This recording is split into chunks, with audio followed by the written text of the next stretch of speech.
চলুন আজকে আপনাদের দেখাই গ্রামের বাড়িতে কিভাবে ধান মাড়াই করা হয়। ধান মাড়াই ধান চাষের পর ফসল সংগ্রহের প্রধান একটি মাধ্যম, আর এই মাধ্যমেই খড় থেকে ধান আলাদা করা হয়।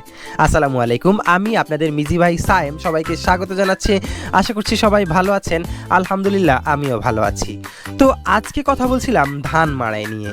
হ্যাঁ, সেই সোনালী যুগে গরু মোষ দিয়ে ধান মাড়াই করা হতো। কালের বিবর্তনে তা এখন বিলুপ্ত প্রায়। তারপর অনেকেই খড় পিটিয়ে ধান আলাদা করত খড় থেকে।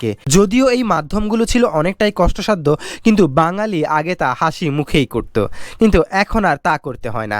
ধান মাড়াইয়ের জন্য চলে এসেছে আধুনিক মেশিন, তাও আবার ইঞ্জিন চালিত।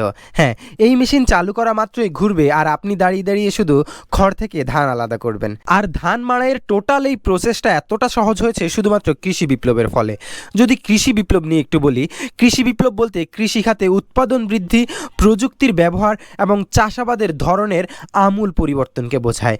আজ থেকে প্রায় 10,000 বছর আগে মানুষ শিকারী জীবন ত্যাগ করে স্থায়ীভাবে ফসল ফলানো ও পশুপালন শুরু করে। যদিও এগুলো ছিল কষ্টসাধ্য, কিন্তু ধীরে ধীরে কৃষি বিপ্লবের ফলে তা সহজলভ্য হয়ে আসে।